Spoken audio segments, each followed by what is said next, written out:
selection of Dateline. And as you would have just gathered, the program tonight has a recognisably green tinge to it. And it's pure coincidence that Al Gore's been hanging about here this week promoting his film about the effects of global warming. Well, yesterday in the US, the General Motors Corporation unveiled a prototype without a motor that they claim will run 300 k's in a single tank of hydrogen converted to electricity. The critics are already off and running, warning that this new technology is far too expensive and that a hydrogen car won't be mass-produced during our lifetime. The prototype that GM claims is the most significant development since cars were invented comes a decade after GM was also involved in another radical vehicular experiment that saw the makers produce solar-powered electric cars. As you're about to see, these snazzy, clean, green machines were loudly touted as the solution to the globe's ever-increasing pollution problems, not to mention America's unrelenting dependence on Middle East oil. But that grand experiment came to a sudden, shuddering halt. Dateline's David Brill travelled to California to see if he could get to the bottom of this motoring murder mystery.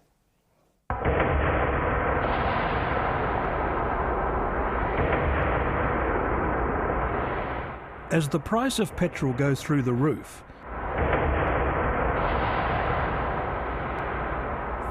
but the future of motoring, the electric car. It's your own fuel station, isn't it, really? It's my own fueling station. Very convenient. At least that's what electric car evangelist Linda Nichols believes. You want to go for a ride in my EV? Yes, please. So where are we going to go? I'm not sure. We'll just go where the road takes us. Okay. We're running, are we? Yes. We're running? Yes, we're It's running. very quiet, isn't it? Yes.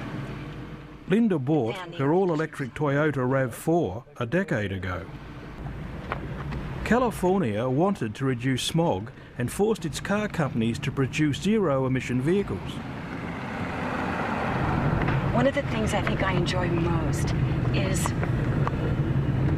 the quiet, no vibration, peaceful ride. I feel very empowered by driving this car. I'm no longer a gasoline junkie.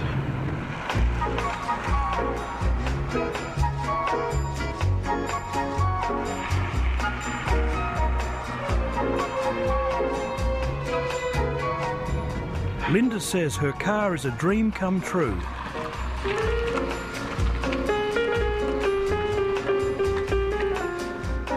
When she gets home, she simply plugs it in and recharges the batteries.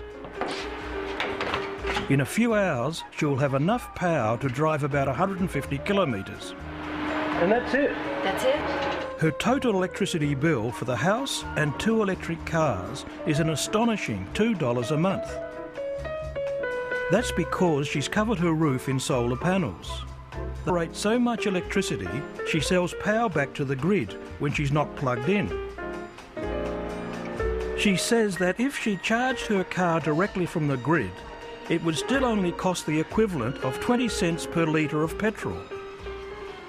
The beauty of electricity, it's cleaner, it's cheaper, and this is very important. It's domestically produced, and no war has ever been fought for electricity, and even more particularly, no war has ever been fought for solar, and it never will be.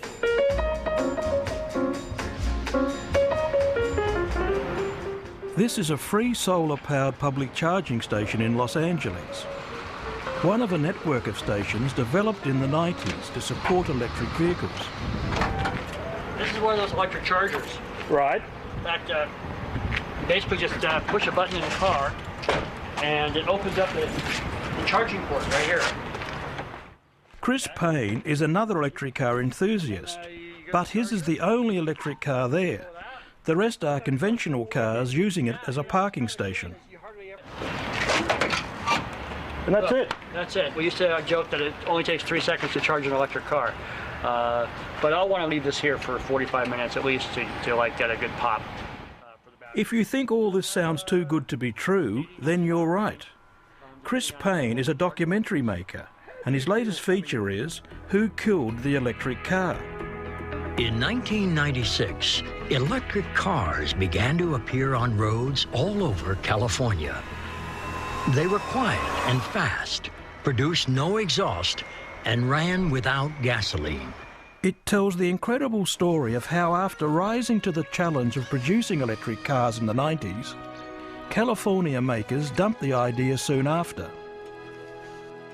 Keeping America competitive requires affordable energy. And here we have a serious problem. America is addicted to oil. It's only this year that the American government has realised that driving around in gas-guzzling tanks that depend on foreign oil is not the smartest energy policy. An electric car says we can use our own energy to power our cars. We don't need to go defend oil in the Middle East. So the fact that the electric car was killed at this moment in history is sort of a double crime.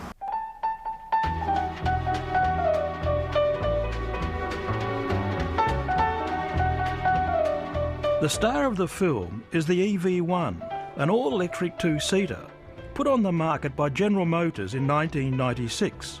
It was futuristic, fast, and by all accounts, adored by all who drove it. Believe it or not, that sucker goes. That thing will take you down the PCH so fast you could get a ticket. I did kind of feel like Batman, you know, that sort of like, and the way it takes off out of the cave.